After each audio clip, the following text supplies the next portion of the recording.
Hello everyone, welcome to my channel Kiran ki Rasoi. आज हम बनाने वाले हैं मूंग दाल का पिट्ठा।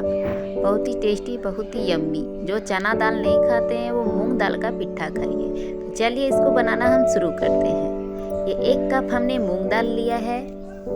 छोटे वाले मूंग दाल है, बड़े वाले भी मूंग दाल आते हैं, आपको जो अच्छा लगे आप वो लें। इसको हम पहले रोस्ट करेंगे 2-3 मिनट तक। रोस्ट करने से क्या होता है ना, वो कच्चापन निकल जाएगा। जो एक उबाल होने के बाद अगर हम सीटी लगाते हैं ना, अच्छा टेस्ट नहीं आता है। तो आप इसको इस प्रोसेस से बना सकते हैं। 2-3 मिनट तक इसको रोस्ट कर लीजिए, उसके बाद कुकर में सीटी मारवाइए। और बिल्कुल ये इजी है, जब भी आपको खाने का मन हो आप तब बना के पिट्ठा खा सकते हैं मूंग दाल का। देखिए रोस्ट हमारा ये 2-3 मिनट तक हो चुका है। अब इसका फ्लेम हम ऑफ कर देते हैं और 30 सेकंड तक, अभी मेरा गरम है कढ़ाई तो इसको हम 30 सेकंड तक इसी में रोस्ट करेंगे। तब एक बाउल में हम ट्रांसफ़र कर लेंगे। काहे कि हमने धो के तो दाल नहीं लिया, इसको पहले हम अच्छी तरह से धो लेंगे, तब इसको उबालने के लिए प्रेशर कुकर में हम डालेंगे। और 1 कप हमने दाल लिया है तो 1 कप हमें पानी यूज़ करना है इसके अंदर। अगर हम ज़्यादा पानी डाल देंगे तो ओवर कुक हो जाएगा और एकदम थिकनेस नहीं आएगा दाल में। तो मैंने दाल को सारा ट्रांसफ़र कर दिया है कुकर में। हम कुकर में ही एक उबाल लगा के, मतलब 1 सीटी तक इसको पकाएंगे। 1 कप पानी डाला है और थोड़ा सा नमक डालेंगे, हाफ स्पून, और अच्छी तरह से मिक्स कर देंगे। अब इसका ढक्कन हम बंद करके गैस पे चढ़ा देंगे। जब तक ये 1 सीटी होगा तब तक हम कुछ और कर लेंगे। देखिए ये हमारा सीटी आ चुका है। अब इसका फ्लेम हम ऑफ कर देते हैं। 10 मिनट के बाद इसको हम चेक करेंगे कि कितने अच्छे से पक चुके हैं। देखिए बिल्कुल हमारा 10 मिनट हो चुका है। इसको एक बार अच्छी तरह से हम मिक्स कर लेंगे। देखिए बिल्कुल भी पानी नहीं है। अगर 1 कप दाल लिए, मेजरमेंट के हिसाब से बना रहे हैं तो बिल्कुल आपका परफेक्ट बनेगा। अब बिल्कुल इसका देखिए हमने एक बाउल में ट्रांसफ़र कर लिया है। थिकनेस बिल्कुल अच्छा आया है। अब इसको हम फ्राई कर लेंगे थोड़ा कढ़ाई में। 2 स्पून हमने तेल लिए हैं। अब इसके अंदर हम जीरा डालेंगे, एक से हाफ स्पून जीरा, और हींग, धनिया पत्ता, ये सब सारी चीज़ों को डाल के हम मिक्स करेंगे। आप चाहें तो लहसुन भी यूज़ कर सकते हैं, उसका भी टेस्ट बहुत अच्छा आता है, लेकिन बच्चों को अच्छा नहीं लगता है इसलिए हमने लहसुन नहीं लिया है।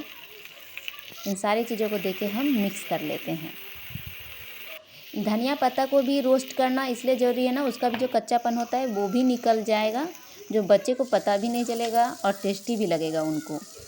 किसी किसी को धनिया पत्ता से भी एलर्जी होते है बच्चे को, तो इसीलिए हमने इसको भी रोस्ट कर दिया है। अच्छे तरह से सारी चीज़ों को हम मिक्स कर लेंगे। देखिए बिल्कुल थिकनेस ऐसा आ जाएगा। फिर इसमें हम थोड़ा गोल मिर्च का पाउडर डालेंगे, इससे और टेस्ट अच्छा आता है। मैंने तीखा बिल्कुल कम ही लिया है, तीखा अपने अनुसार आप रख सकते हैं। तीखा नमक अपने अनुसार आप ले सकते हैं।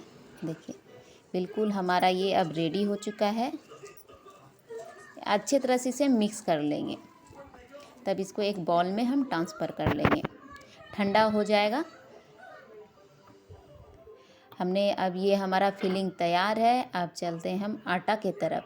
चावल के आटे को हम ले लेते हैं। अब ये 2 कप हमारा चावल का आटा है और गर्म पानी होने के लिए हम चढ़ा देते हैं। किसी भी बर्तन में आप देख सकते हैं, कढ़ाई हो या कोई भी पतीला हो। 2 कप हमने पानी दिया है और इसमें 1 स्पून हम नमक डालेंगे और तेल उल कुछ नहीं डालेंगे, बिल्कुल ऐसे ही हम बनाएंगे। देखिए बिल्कुल इसी तरह चलाते रहेंगे और एकदम मध्यम फ्लेम रख देंगे अभी, तो अच्छे तरह से ये पक जाएंगे। अगर पानी का इसमें ज़रूरत कभी भी आपको लगे तो आप गर्म पानी करके उसमें डाल सकते हैं। अब हम फ्लेम को ऑफ कर देते हैं। देखिए बिल्कुल ये हमारा हो चुका है। अब इसको एक बार हम ढक के रख देते हैं। 2 मिनट के लिए हमने रख दिया था। देखिए अब इसको हम निकाल लेते हैं एक बर्तन में, जिसमें हम मिक्स करेंगे। और आटा का डो, चावल का आटा का डो हम तैयार कर लेंगे। देखिए सारा हम एक बर्तन में निकाल लिए हैं। 1-2 मिनट के लिए ठंडा होने देंगे, नहीं तो गरम गरम गूँदेंगे तो अच्छा से वो नहीं हो पाता है ना। तो हमने ठंडा कर लिया था, आपको गूँद के दिखा रहे हैं। देखिए बिल्कुल इसी तरह, लेकिन 3-4 मिनट 2-3 मिनट तक आप इसको गूँदिएगा अच्छे तरह से तो और सॉफ्ट बनते हैं पीठे, हार्ड बिल्कुल भी नहीं होंगे। और इसमें हम थोड़ा सा गर्म पानी भी ऐड करके इसको मिक्स कर रहे हैं, क्योंकि हमें लगा कि थोड़ा पानी चाहिए तो हमने थोड़ा मिक्स कर दिया है। देखिए लेके दिखाती हूँ इसको कैसे पता चलेगा कि ये हो चुका है। देखिए बिल्कुल ये फटा नहीं है कहीं से, परफेक्ट हो चुका है। अब इसके लोई हम बना के रख लेते हैं पहले, तब इसके बाद हम इसको फिल करेंगे। छोटी बड़ी लोई जैसे आप रख सकते हैं। हमने लोई कर लिए और गर्म पानी भी होने के लिए चढ़ा दिया। हम स्टीम करके बना रहे हैं, आप चाहे तो डायरेक्ट पानी गर्म पानी में भी उबाल सकते हैं इसको। मैंने इसके ऊपर ये वाला छन्नी, छेदा वाला छन्नी जैसा रख दिया है। अगर छन्नी नहीं हो आपके पास तो अगर स्टील का आता है ना आटा छानने वाला, तो उसमें भी आप स्टैंड लगा के स्टीम कर सकते हैं। तो देखिए हमने एक गोली ले लिया है, अब इसको हम शेप में बना लेंगे। दोनों तरफ से हम मुंह बंद कर लेंगे और लंबाई में इसको हम बनाएंगे जो हमारे गांव में बनता है। बिल्कुल इसी तरह बनता है बिहार में। तो ये एक हमारा तैयार हो गया है। अब चलिए दूसरा बना के भी हम आपको दिखाते हैं। ये मूंग दाल का पिट्ठा बच्चों को भी बहुत पसंद आएगा और हेल्थ के लिए भी बहुत अच्छा है और डाइजेस्ट में भी बहुत अच्छा है। तो अगर जो चना दाल नहीं खाते हैं वो इस प्रोसेस से आप बना के खा सकते हैं, इमीडिएटली खा सकते हैं। एक हमारा दूसरा तैयार हो गया, क्योंकि ये आप जब सोचिए तब बन के रेडी होगा। इसको 2-3 घंटा के लिए पानी में रखने का ज़रूरत नहीं है दाल को, आप इस तरह भी प्रोसेस से बना सकते हैं। इजी प्रोसेस है, बिल्कुल भी टाइम नहीं लगता है। देखिए एक हम बना के तैयार किए। अब चलिए दूसरा भी हम सारे पीठे को इसी तरह हम बना लेंगे पहले, उसके बाद स्टीम करेंगे। तो इससे प्रोसेस से क्या होता है ना, हमें आसान हो जाता है और काम। ये नहीं कि एक बनाना है एक करना है। देखिए एक हमारा इस तरह ही सारे पीठे हमारे बन के रेडी हो चुके हैं। अब इसको हमको स्टीम करना है। तो स्टीम के लिए हमने तो पहले से ही दाल गर्म होने के लिए चढ़ा दिया था पानी। इसके ऊपर प्लेट भी रख दिया है। प्लेट रखने से पहले थोड़ा घी या तेल का ग्रीस कर लें पूरा प्लेट पे, तो चिपकेगा नहीं। तो सारे पिट्ठे हमने रख दिया है। 10 मिनट तक इसको हाई फ्लेम में हम पकाएंगे ढक्कन लगा के, बिल्कुल इसी तरह।